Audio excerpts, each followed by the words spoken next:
Hello, ladies and gentlemen. So, FPL is back. I am freshly shaved. I have had a haircut and I am FPL ready for another season. Now, I had a really good season last season and I fucked it, of course. Typical me in the last few weeks, just outside the top 100k. Managed to qualify for the top 1% league, so we'll take that. But I've just made a draft today, and this is a team that I think I kind of like, and I'm going to discuss it. And if anyone's interested, let me know your thoughts in the comments. So, I will try to do like a more professional setup, of course. But at the end of the day, I just like talking about FPL, and if people are interested, they're interested.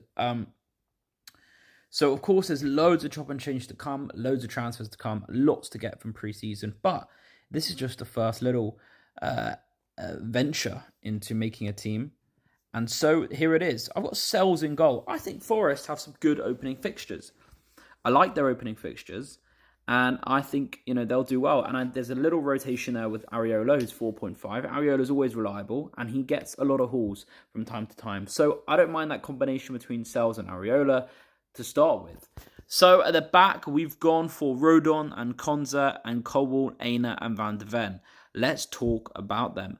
Van de Ven, we know Spurs have a great opening set of fixtures. He's only 4.5 million. I think he can make interceptions. I think he can make blocks. I think he can make tackles.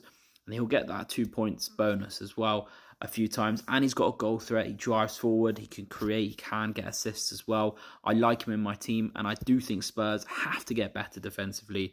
They have to improve this season. And I'm pretty sure we'll see a lot of their players get better scores. That's why I've gone for Van de Ven. Ola Aina, I didn't have him once last season. I fucked it. But I've got Aina because I think 5 million is a reasonable price for Ola Aina.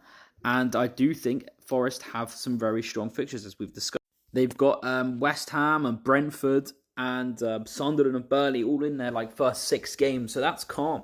That's a calm double up I kind of like. Then we've got Cole, Chelsea. Again, good fixtures.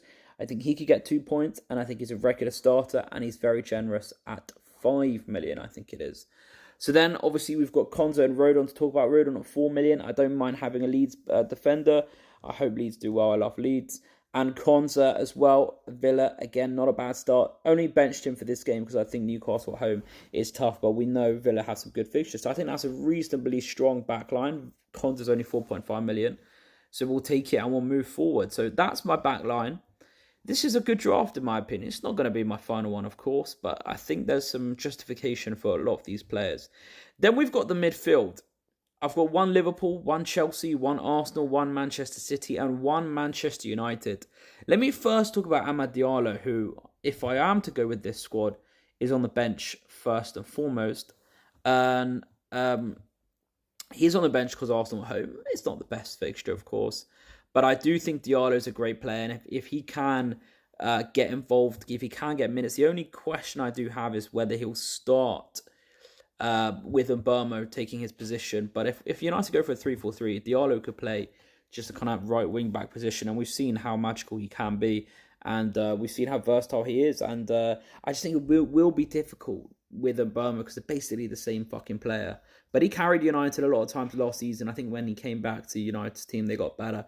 So Diallo, I think, is going under the radar. Let me talk about Gakpo as well. I think Gakpo is going under the radar as well. I think the fact he's in midfield is incredible. He's going to play a lot of games starting up front for Liverpool. Obviously, I am a Liverpool fan. I know my team to a T.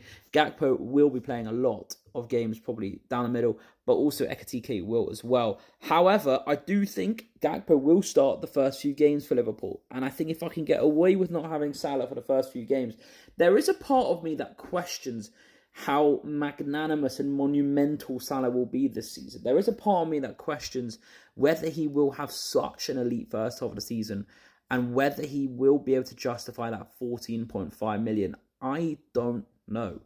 We need to see how we are in preseason. We need to see how Wirtz influences things, because Wirtz is going to be creating a lot.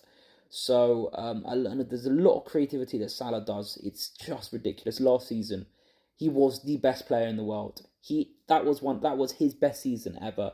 Mohamed Salah is incredible. I hope he has an incredible last two seasons, and he will be revered by millions of people forever. But whether he has a big season this season is a tough one. We don't have the kindest opening fixtures, but obviously Salah is fixture proof.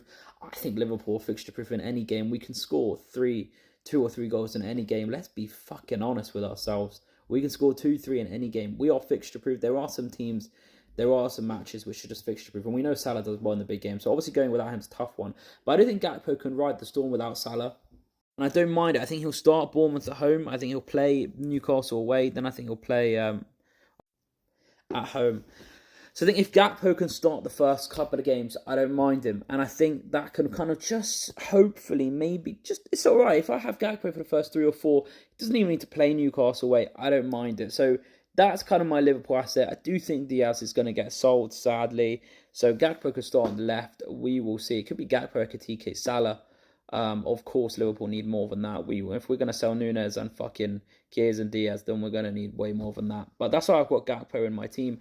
Then we've got Foden, Saka and Palmer. I think 8 million is a very good price for Foden. I think he's got incredible potential. I will see how he does, but I've got him in my team. We know he's got a lot of explosion for big hauls. So that's that. And then I've managed to get Saka and Palmer. I don't see what you can do wrong with Saka and Palmer. Saka's got tough fixtures, but I trust him, and Palmer is Palmer. So I won't elaborate too much. We're going to go on to the forwards and cut the video. Chris Wood, I've got him starting because Forest have great fixtures, and I do think he will do well. Ollie Watkins, underrated. Of course, Villa have good fixtures, and Solanke, very much just for the fixtures. So I think this is a good setup. I think this is a good draft. Let me know what you think. Hold on, let me just add a couple of things. Sorry, I had to cut that short. All of these attackers are on fucking penalties. I reckon Solanke will be pens, Watkins and Wood. So look, it really is just purely fixture based. And I think that's what you can go for at the start of the season. You know, you can't win it in the first 8 games, but you want to get as good a start as possible. And I also want to be differential. Don't want to be boring. Don't want to be template. Lots of people go with Solanke. Lots of people go Watkins. So look, I think Wood can do well. I'm a bit hesitant because no Elanga, no Gibbs White. We will see how that pans out, but I think it's reasonable as a first draft.